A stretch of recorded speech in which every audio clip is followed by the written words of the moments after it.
नमस्कार, मैं हूं हेमेंद्र शर्मा और आप देख रहे हैं एमपी राउंड अप।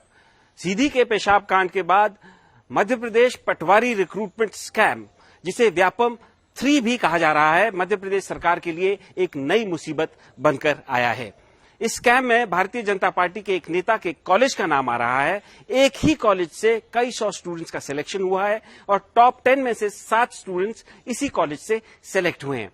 इस स्कैम की परतें अभी खुल ही रही हैं, लेकिन सरकार किसी तरह की इंक्वायरी करवाने के मूड में नहीं दिख रही है। लेकिन मध्य प्रदेश के बेरोजगार युवा आक्रोशित हैं। गुरुवार को भोपाल में, इंदौर में, लगभग प्रदेश के हर हिस्से में युवाओं ने प्रदर्शन किया और सड़कों पर आकर के मांग की कि पटवारी भर्ती परीक्षा को रद्द किया जाए। लेकिन सरकार इस परीक्षा को रद्द करने के मूड में नहीं दिख रही है और आने वाले दिनों में ये प्रदर्शन और भी उग्र हो सकते हैं यदि सरकार युवाओं की मांग को नहीं मानती है। तो आज का हमारा सवाल है कि क्या सरकार युवाओं की इस मांग को मानेगी और पटवारी भर्ती परीक्षा को रद्द करके क्या इसकी कोई इंक्वायरी होगी, और यदि नहीं होगी तो जो ये बेरोजगार युवा हैं जो गुरुवार को सड़कों पर आए थे, क्या ये आने वाले चुनावों में कुछ फर्क डालने की स्थिति में होंगे। और तीसरा सवाल ये कि क्या ये चुनावी साल में जो ये स्कैम बाहर आया है, क्या इसने मुख्यमंत्री शिवराज सिंह चौहान की लाडली बहना योजना का रंग कुछ फीका किया है या नहीं किया है। और बात करने के लिए हमारे साथ मौजूद हैं senior journalist mister Arun Dikshit ji. Sir, बहुत बहुत स्वागत है। सीधा सवाल यही है कि ये जो आज प्रोटेस्ट हुए प्रदेश भर में स्कैम को लेकर के, क्या आपको लगता है कि सरकार युवाओं के प्रोटेस्ट को ध्यान में रखते हुए कोई किसी तरह की कोई इंक्वायरी बिठाएगी और इस परीक्षा को, पटवारी परीक्षा को, भर्ती परीक्षा को रद्द करेगी? हेमंत जी, आज जो हुआ उससे पहले कल विधानसभा में विपक्ष ने सबको उठाने की कोशिश की थी। हाउस के अंदर विपक्ष जो मुद्दे उठाना चाहता था उसमें एक ये भी था। बड़ा मुद्दा तो आदिवासियों पर अत्याचार का था, उज्जैन में महालोक घोटाले का था और उसके साथ ये भी था, लेकिन सरकार ने वहां चर्चा नहीं होने दी। उसके बाद अखबारों में आया है, कल कांग्रेस की प्रेस कॉन्फ्रेंस भी हुई, उन्होंने पॉइंट वाइज वो चीजें उठाई हैं। तो हुआ ये है कि सरकार और सत्तारूढ़ दल दोनों को इस बारे में आके ये कहने को कि हम जांच को तैयार हैं, वो नहीं कहा है उन्होंने। वो तरह तरह की सफाई दे रहे हैं, कांग्रेस को कटघरे में खड़ा करने की कोशिश कर रहे हैं कि एक बड़े मंत्री का तो ये बयान कि तुम्हारे समय तो पर्ची पर नियुक्ति हो जाती थी। तो इसका मतलब ये है कि सरकार की नीयत नहीं है। और सबसे बड़ी बात यह है कि सरकार, चुनावी साल है, सरकार को तमाम समस्याएं मालूम है। खुद मुख्यमंत्री ये देख रहे हैं कि क्या हो रहा है। ऐसे में आखिरी दौर में वो जो भर्ती घोटाला जो हुआ है, ये बहुत बड़ा मुद्दा है और मुझे नहीं लगता कि सरकार अपनी तरफ से इस पे आगे आके इस परीक्षा को रद्द करके जांच कराएगी। सर, आपने कहा कि कांग्रेस पार्टी ने इस मुद्दे को उठाया और विधानसभा में चर्चा करने की भी कोशिश की। ट्राइबल्स के साथ जो अत्याचार हुए उस पर भी चर्चा करने की कोशिश हुई, लेकिन ये तो कांग्रेस और भारतीय जनता पार्टी की बात होगी। आज जो प्रदर्शन हुए हैं भोपाल में, इंदौर में, धार में, ग्वालियर में, अलीराजपुर में, लगभग हर जगह पे प्रदर्शन हुआ है। ये बेरोजगार युवा स्वतः बाहर आए हैं, इसमें कोई पॉलिटिकल बैकिंग से नहीं आए हैं। और इंदौर में तो हजारों की संख्या में युवा बाहर आए हैं, इसी तरह से अलीराजपुर में भी आए। तो क्या आपको लगता है कि इन युवाओं का रोष देख के सरकार के ऊपर कुछ दबाव बनेगा? देखिए, जो परिस्थितियां आज हैं उसे देखते हुए तो ये लगता है कि युवा लगातार ठगा जा रहा है और अब आक्रोशित है। आप याद करिए, जब व्यापम हुआ था तब व्यापम में चूंकि ज्यादातर बड़ा हिस्सा मेडिकल परीक्षा से जुड़ा था, सॉल्वर बैठे, नकली आए और बिना मेरिट के एडमिशन हुए, तो आम युवा उससे नहीं जुड़ा था क्योंकि पीएमटी और उसकी तैयारी एक अलग वर्ग करता है।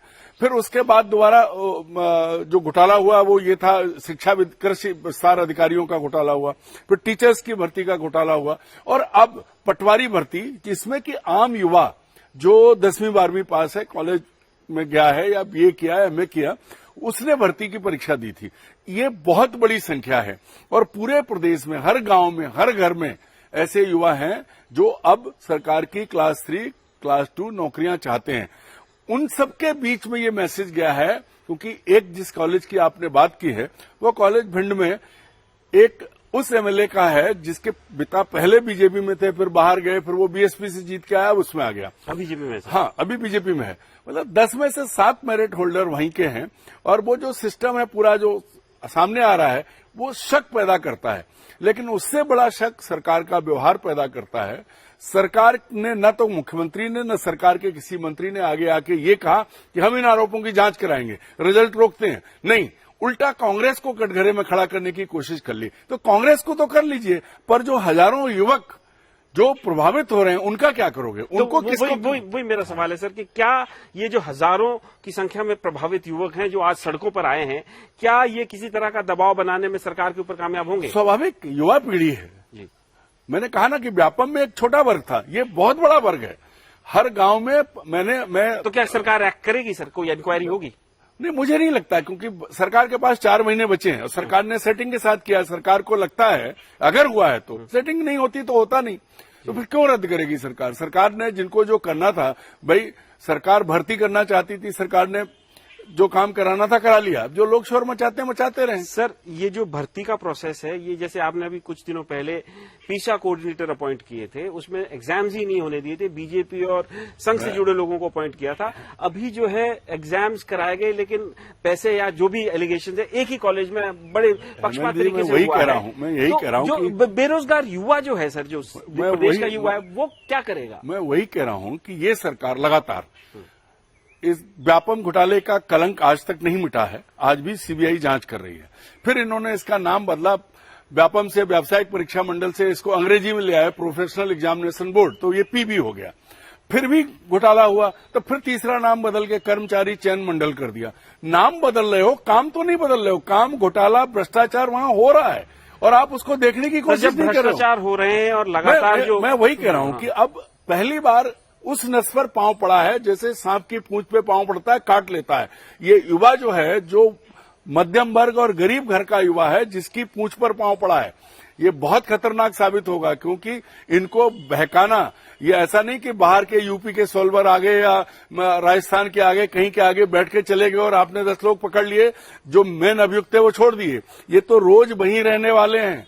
इनके तो ये आने वाले दिनों में तो सर ये इनके असर पड़ेगा और उग्र इनका आंदोलन होगा। बिल्कुल होगा। अब ये अगर आपने जो कहा कि लाडली बहना योजना 1000 रुपए देके अगर आप ये भरमाना चाहते हो कि 1000 रुपए दे दिए पूरा परिवार का हो गया, जिस घर में योग्य और कॉम्पिटिटिव एग्जाम पास करने के लिए लड़के बैठे हुए हैं, युवा युवतियां हैं, अगर उनको रोजगार नहीं मिल रहा है योग्यता के बाद, तो 1000 रुपए से क्या होने वाला है? और ये सबको पता है कि चुनावी लॉलीपॉप है। तो आपको क्या लगता है कि ये जो मुख्यमंत्री लाडली बहना योजना है, इसका भी थोड़ा रन फीका हो सकता है? हर योजना पे फर्क पड़ेगा, क्योंकि आज जो युवा निकला है वो किसी दल के साथ नहीं निकला, किसी पार्टी का आह्वान पे नहीं निकला है, वो स्वतः स्फूर्त है।